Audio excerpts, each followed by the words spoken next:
Hi, it's Reva, and I am doing some sewing at home today. And I am going to work on some fabulous fabrics. These are some holiday fabrics. It's a charm pack from Moda. And actually, they're really quite pretty. So I just pulled out a couple just to start with. And I was going to turn these little guys into triangles. So to do that, there's several different ways to do that, and I thought I would just kind of work on the basis of more of a traditional approach, where if you want to make two triangles from one 5-inch square, because that's what a charm pack is, you draw a line from corner to corner on your fabric, and then you sew a 1/4 inch on either side. Now I have used a friction pen to draw my line, and I thought I would just show you how I do that. It's a little bit different, and you can use any type of fabric marker that you want. I just really like friction pens because I can write on paper, I can write on fabric, and then you simply iron it off and then it will go away with the heat of the iron. But to that point, do test your fabric, because some fabrics, especially like batiks, have something in the fabric that tends to bind with the ink a little bit and it shadows white. So just test that out. This is a cut line, so I could use a magic marker if I wanted to, which I don't want to. Anyhow, instead of just drawing a line from one side to another, I find a lot of times that can tend to stretch the fibers of the fabric. And when piecing, it's really a great idea to not stretch or manipulate the fibers in any way. And I actually do prefer to give this a nice spray with Best Press or another type of a spray starch, because that will kind of lock the fibers, the horizontal and the vertical fibers together, so that way they are more stable. So what I usually will do is I will put my pen somewhere inside and lightly just draw out toward the tip. I have the ruler from tip to tip on the fabric, and then I am giving it just a little bit of pressure, basically just resting my hand so it doesn't shift. And of course the Quilter Select rulers have that nice grip on them so they don't shift anyhow. So but hopefully that makes sense. Instead of just, you know, drawing from one corner to another, I kind of lightly work my way out in both directions, and I would do that no matter what my marking tool is, just to err on the side of caution. Then I would take a piece of fabric, I'm sure a lot of you have seen this, and align that with my cut piece. Now notice that the peaks extend out a little bit on this one. Every manufacturer, when they cut pre-cuts, cuts it a little bit different. Some are flat on the edge, some have a peak, some have a larger peak, so you just kind of want to pay attention to that. And I did say right sides together, but my line kind of is my back side. I need to be able to see that. Now before we start sewing, I would like to kind of talk a little bit about 1/4 inch feet just for a second. I'll put this here so hopefully you can see them a little bit easier. So there are 3 basic styles of 1/4 inch feet. This one is a standard foot. It has the 1/4 inch is right here on the inside of that foot. And let me set these two down here, and I'll bring this up so you can see it a little bit better. So if you take a look, see how this part of the foot is a little bit narrower or closer to the needle? That is the 1/4 inch. And then this particular foot flares out a little bit, and it's wider at the back side to take advantage of the width, the full width of the feed dogs. So that is how that one works. So I'm going to align fabric to this edge right here. So when you do that, you're a 1/4 inch away. Some 1/4 inch feet will just be straight from the front all the way to the back. Then this 1/4 inch foot is the same exact thing, only it has a little flange here, and it is designed so that when you are stitching, it holds the edge of the fabric. So if this was here, it would ride along the edge of the fabric. So you have the edge of the fabric up against this little flange, and that's going to help you keep at that 1/4 inch mark, because you can see it is right there at the edge where the 1/4 inch would be. Then there is this style, and this one is a 1/4 inch. Now all of these, the 2 feet I just showed you, if you have a FOF, are also available in clear.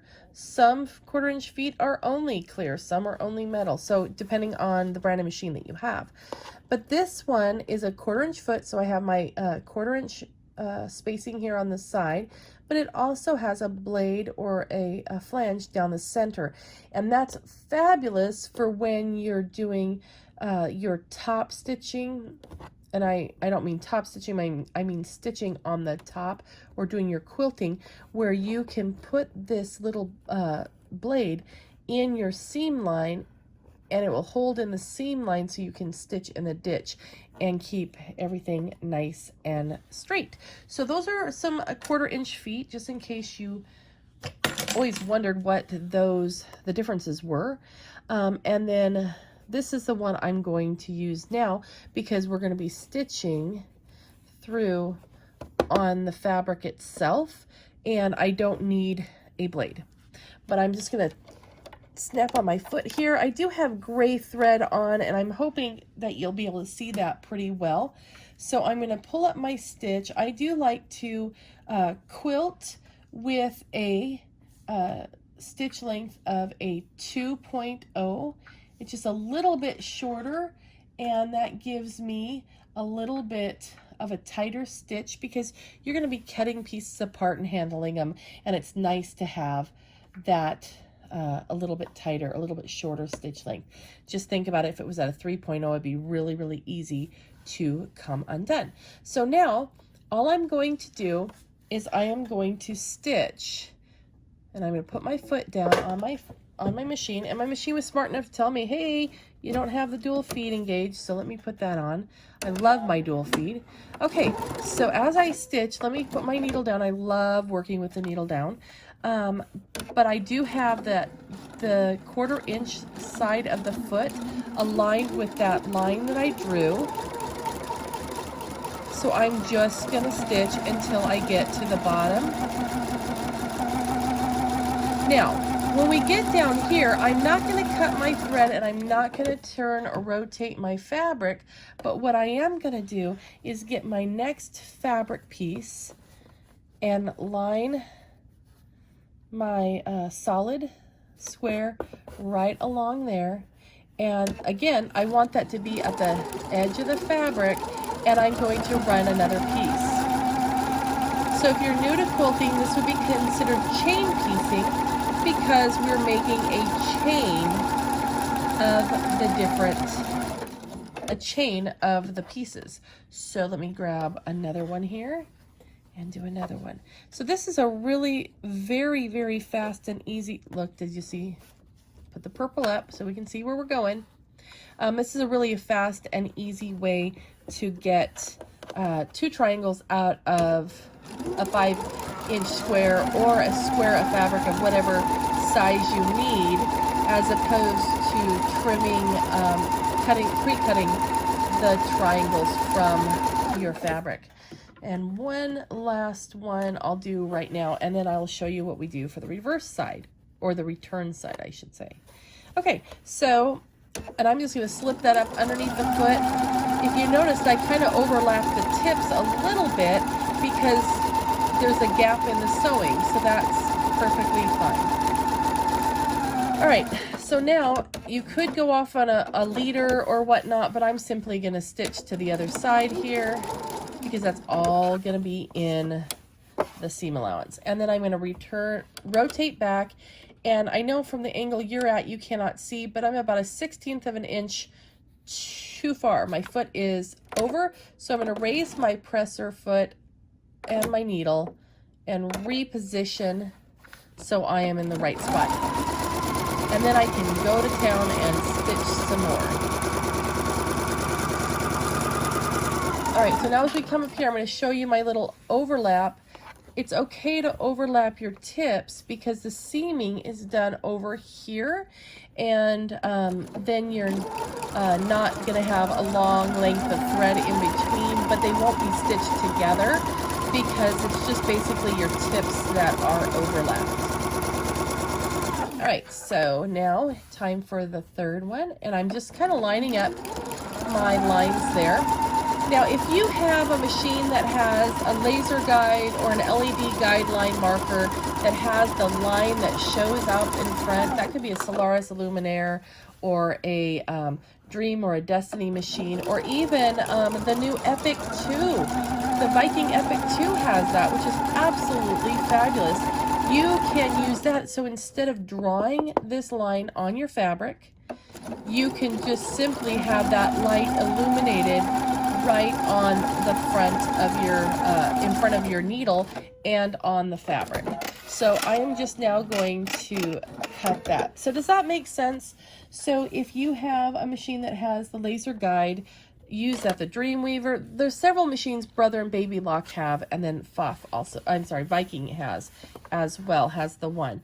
So see how we mark the line here? If you have a machine that illuminates that guideline, you can simply sew because it's going to illuminate the line for you and you don't have to draw. So that's really a pretty fantastic thing. So now all you need to do is simply cut on your purple line, and you know what, it doesn't even matter if you're straight or not or perfect because it's all within the seam allowance. Usually what I like to do is take this over to a small cutting mat that I have beside my sewing machine and use my rotary cutter.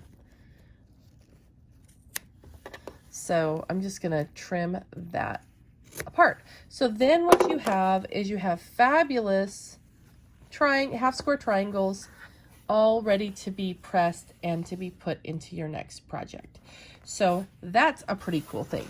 Now I want to talk to you about a little bit of a different type of triangle, and this is still a little half square triangle but done with a smaller piece on a larger piece. So the big pieces are the 5-inch squares and these are 2.5-inch squares.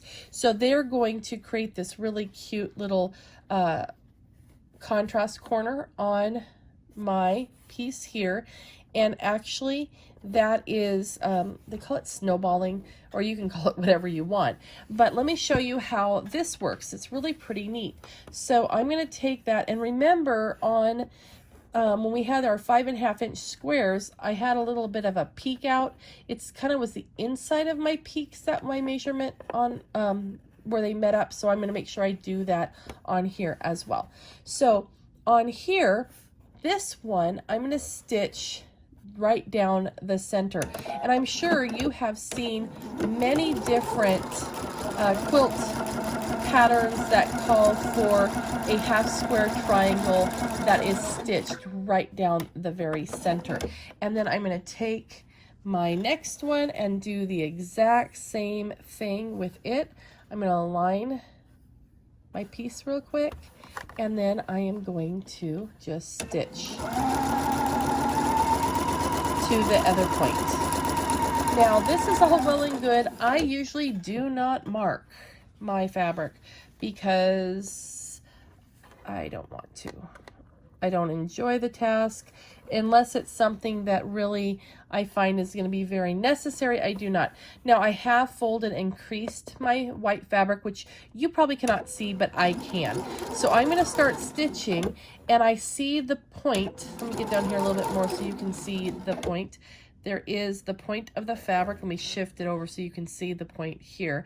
Right now it's obviously not in line with the needle, but what I'm going to do is on the bed of my machine, there are markings that go from the needle plate, bobbin cover, and actually mark down on my accessory tray here. So I'm going to align the tip with that mark on my accessory tray, and then when I come up here, it is matched up with the line right on my needle plate. So I know that I am straight, so I don't have to worry about that.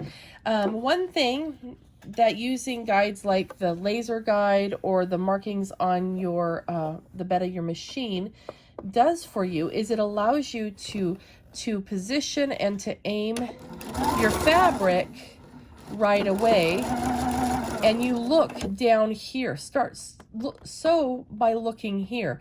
Don't sew looking at the needle. I know we were trained to look at the side of the needle and at the needle itself for getting our stitching straight, but if we do that, if we're off, it's really too late to correct. So if you, the further away from the needle you can guide and aim your seaming, the straighter and better your seams are going to be. Now, we have just a few of these done, and the whole idea is to come right here and trim that off, you know, make yourself a seam allowance, and then fold it back, and you have this great little edge on your corner of your bigger square. Sometimes you'll be working with two squares the same size, but you need, the instructions tell you to stitch from corner to corner, and then you would have a half square triangle, kind of like what we did before, only you wouldn't be stitching it right down the middle. I'll show you that in a second. But what I want to do now is I want to take advantage of this fabric over here. If you cut this off and throw it away, it's waste. So if you go back and you sew this a second time, then you can get another set of triangles out of it. So what I'm going to do is start with this one here, and I'm going to align the left side of my foot, which is wider than my 1/4 inch. So we know it's more than a 1/4 inch away, right? So I'm going to start sewing, and I'm going to sew with the left side of my foot just to the side of where my stitching was. And I'm ready to come up on another one here. Get that fed under. One thing I really appreciate about my machine is this is the FOF icon, and I love the fact that there's actually feed dogs in the front, so it actually will pick up and start feeding that little bit of this. So it's already engaged with that fabric, and it's already feeding the fabric through, which is really pretty cool. Okay, so one last one. Let me flip this up here.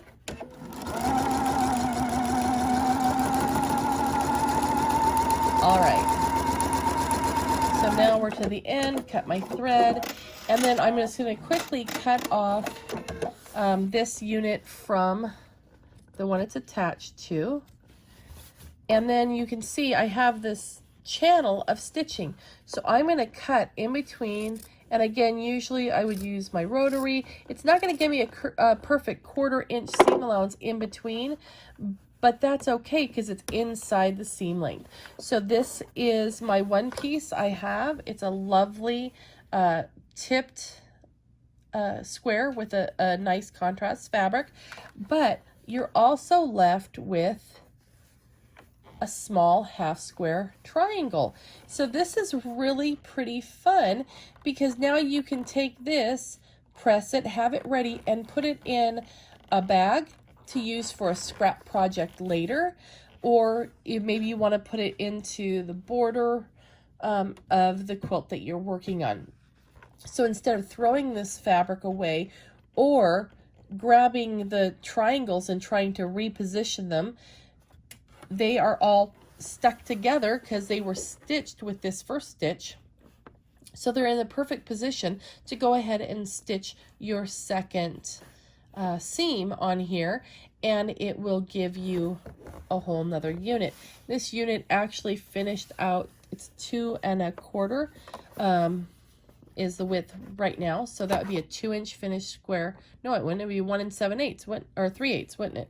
Oh my gosh, 1 3/4 when you're done, if you take the seam allowance off of both sides. So that's a really pretty small little square, half square triangle square, and I tell you, I wouldn't do it. I doubt I would on purpose choose a pattern with a bunch of tiny little things like this.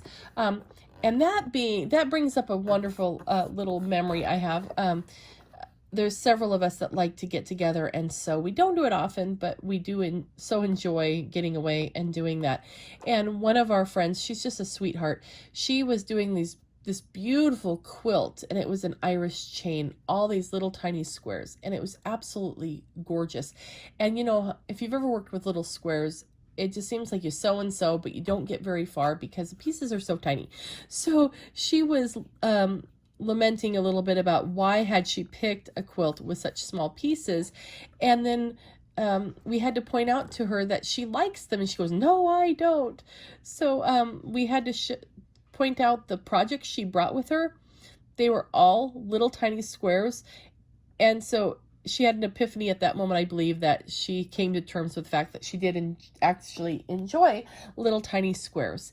And in with that, I've looked at my own self, my own patterns that I like to gravitate toward, and they seem to have little triangles in them. So I too have something that I've kind of found that subconsciously I gravitate towards. So what kind of stuff do you find yourself doing? It's kind of fun to kind of get to discover what that is. Okay, so real quick, I want to just show you another example, and this is another piece, and I'll draw the line just so you can see it here a little bit. So I'll just put my ruler from edge to edge. The front of my sewing machine bed here slopes, so that's why I've turned it to an angle. Hopefully you can see it too, but I'm going to come in here, draw my center line, and draw that one. Okay, so if you were doing a solid square and the instructions ask you to cut these squares and then stitch from corner to corner, this is where I always found it really a waste of fabric, because what they want you to do is stitch from corner to corner and then cut off one half of it, right? Cut your seam allowance. Let's do this real quick.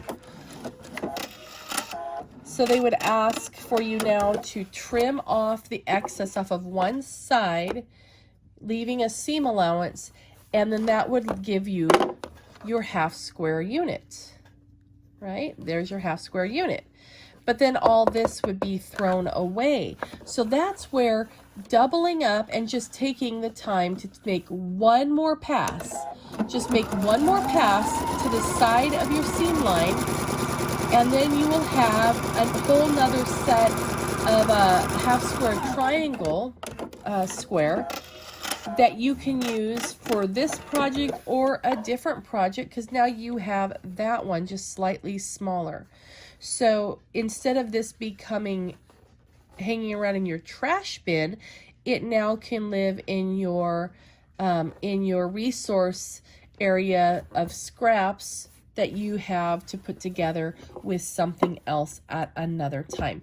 So that is just my little tips for doing different types of triangles and how those work. So hopefully this will help you a little bit on your next project. So have fun sewing at home, and I will look forward to joining you in a little while.